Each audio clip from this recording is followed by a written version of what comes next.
Hai semua, selamat datang di channel Baca Saham. Pada video ini, kita akan membahas satu saham dengan harga Rp200-an yang punya PBV 0,3 kali.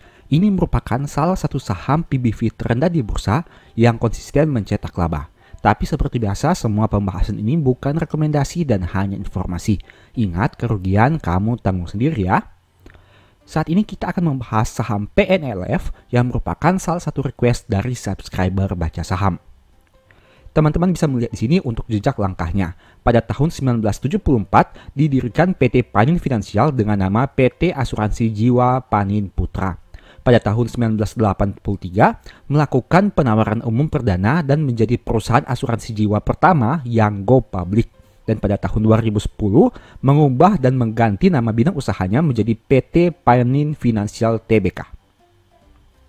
Ini merupakan gambaran umum perseroan ini. Modal saham per lembarnya adalah 125 per lembar saham. Dan di tahun 2021 hingga 2022, harga tertingginya pernah mencapai Rp500-an dan harga terendahnya Rp100-an. Dan saat ditutup di angka Rp400-an. Nah, ini merupakan 3 strategi dari perusahaan ini. Yang pertama adalah fokus kepada teknologi, yang kedua fokus kepada operasional, dan yang ketiga fokus kepada produktivitas. Tentu saja ujung dari strategi yang dilakukan adalah berusaha untuk mencetak laba yang terus bertumbuh dari tahun ke tahun dengan memanfaatkan pendapatan yang mereka miliki dan berusaha untuk membuat efisiensi biaya sekecil mungkin. Nah, sayangnya pada saat dilakukan public expose, teman-teman bisa lihat di sini bahwa hanya sedikit peserta yang hadir. Apakah ini berarti saham PNLF ini tidak terlalu menarik di mata investor? Nah, kita lihat sekilas untuk kinerja di Q2 tahun 2023-nya.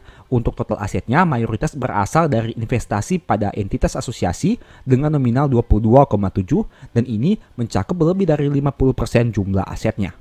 Jika teman-teman lihat, mayoritasnya berasal dari investasi di PT Bank Pan Indonesia dengan komposisi sebanyak 46,04% kepemilikan saham mereka. Nah, untuk liabilitas, mayoritasnya berasal dari liabilitas kontrak asuransi yang mendominasi hampir seluruh dari total liabilitas perusahaan. Dan tentu saja hal ini berhubungan dengan bisnis perusahaan yang adalah asuransi itu sendiri. Untuk total ekuitasnya, teman-teman bisa lihat mayoritasnya berasal dari saldo laba yang belum ditentukan penggunaannya. Dan hal itu bisa saja terjadi karena mereka jarang membagi dividen sehingga saldo laba yang dicadangkan menjadi sangat banyak. Untuk aspek laba rugi, teman-teman bisa lihat di sini bahwa komposisi pendapatan terbesar berasal dari premi bruto yang tentunya hal ini juga sesuai dengan bisnis utama perusahaan ini. Kita lihat dari aspek beban klaimnya atau beban yang mereka miliki.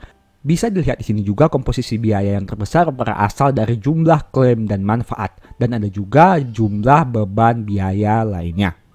Nah, jika di total, laba bersih perusahaan masih mengalami pertumbuhan dari 893 menjadi 992 hingga Q2 tahun 2023 ini. Ini merupakan salah satu pencapaian yang cukup baik mengingat PNLF ini cukup konsisten mencetak pertumbuhan laba setiap tahun. Meskipun sebagai catatan, mereka jarang membagi dividen. Untuk kinerja dalam 4 tahun terakhir, teman-teman bisa lihat di sini dan diproyeksikan di tahun 2023 akan mencetak kinerja tertinggi dalam 4 tahun terakhir. Terkait dividen, selain mereka jarang membagi dividen, yield yang ditawarkan juga tidak terlalu menarik dengan angka kisaran 3% saja. Tapi, PBV saham ini hanya 0,3 kali saja. Dengan harga saham Rp270, mereka punya modal per lembar sebanyak Rp911. Apalagi rasio debt to equity-nya sangat rendah dengan angka 14,3% saja. Nah, terkait kinerja harga saham sepanjang tahun 2023 memang masih minus 24%. Tapi dalam 3 tahun terakhir cukup baik dengan kenaikan 48%. Dulunya sempat di angka tertinggi 775, tapi sempat di angka terendah 146. Nah, terkait probabilitas setiap bulannya, teman-teman bisa lihat di sini bahwa tidak ada yang menarik terkait saham PNLF ini, di mana mereka tidak pernah mencetak kenaikan yang terus-menerus dalam 1 bulan tertentu, begitu juga sebaliknya. Untuk aspek historical PBV, teman-teman bisa lihat bahwa saham ini diperdagangkan sedikit di bawah rata-rata PBV-nya. Jadi ingat di sini bahwa meskipun PBV-nya sangat rendah, tapi rata-rata PBV saham ini hanya 0,34 kali juga. Demikianlah pembahasan singkat saham PNLF. Selalu ingat bahwa video ini bukan rekomendasi dan hanya edukasi. Segala risiko kerugian menjadi tanggung jawab kamu sendiri. Nah, kira-kira di video berikutnya kamu ingin dibahas materi apa lagi? Tulis di kolom komentar ya. Sebagai informasi, berikut ini beberapa list ebook baca saham. Pertama, strategi nabung saham yang fokus kepada metode nabung saham.